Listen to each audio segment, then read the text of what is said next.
চলমান অবস্থায় আমরা খুব সতর্কভাবে পরিস্থিতি পর্যবেক্ষণ করছি। আপনারা জানেন, আমরা সবাই জানি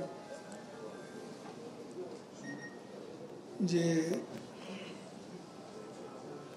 কোটা সংস্কারের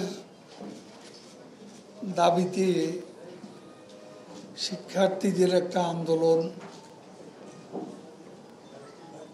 চলছে। পাশাপাশি পেনশনের বিষয়ে শিক্ষক সমাজেরও একটা আন্দোলন, কর্মবিরতি চলছে।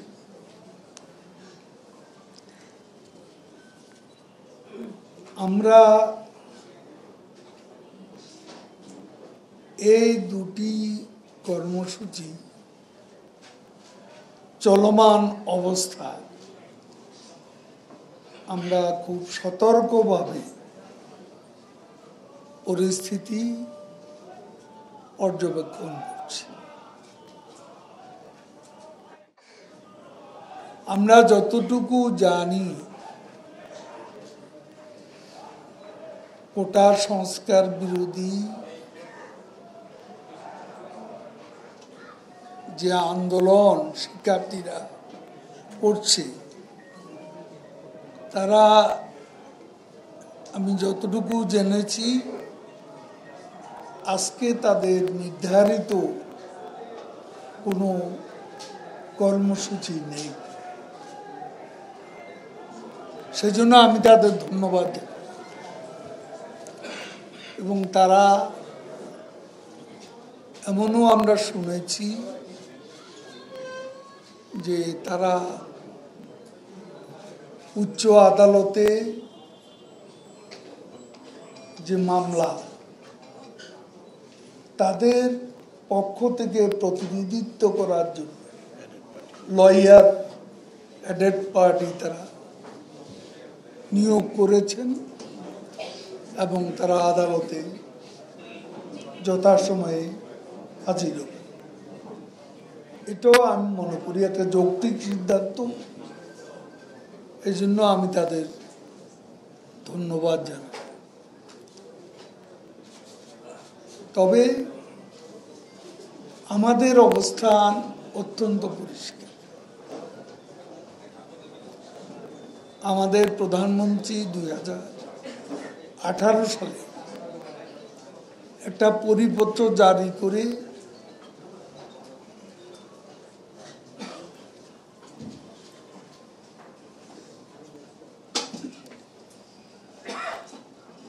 তখন যে কোটা মুক্ত সিদ্ধান্ত নিয়েছেন, সেই সিদ্ধান্ত অনুযায়ী এতদিন সরকারি কার্যক্রম পরিচালিত হচ্ছে। এখন এরই মধ্যে মুক্তিযোদ্ধা সন্তানদের 7 জন, সম্ভবত 7 জন একটা মামলা করেন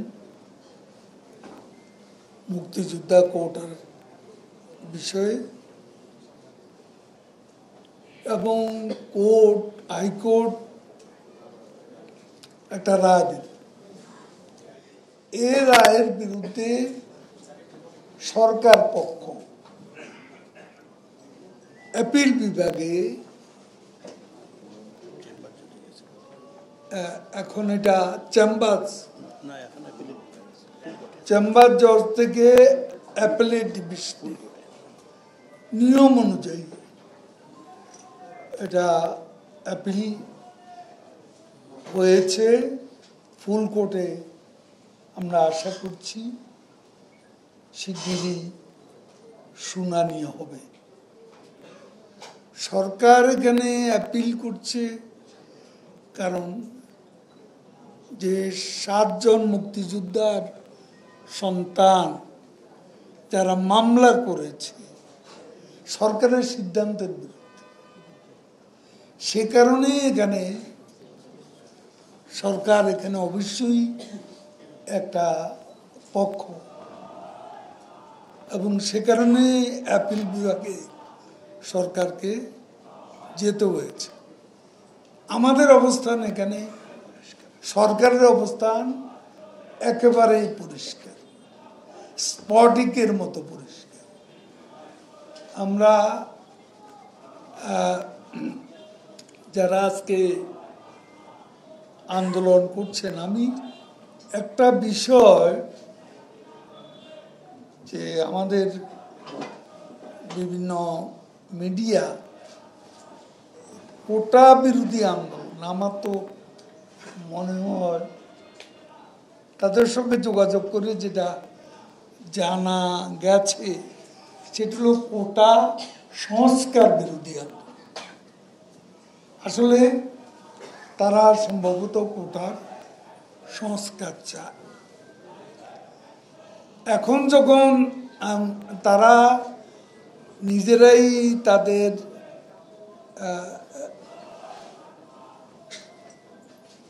প্রতিনিধি, তাদের আইনজীবী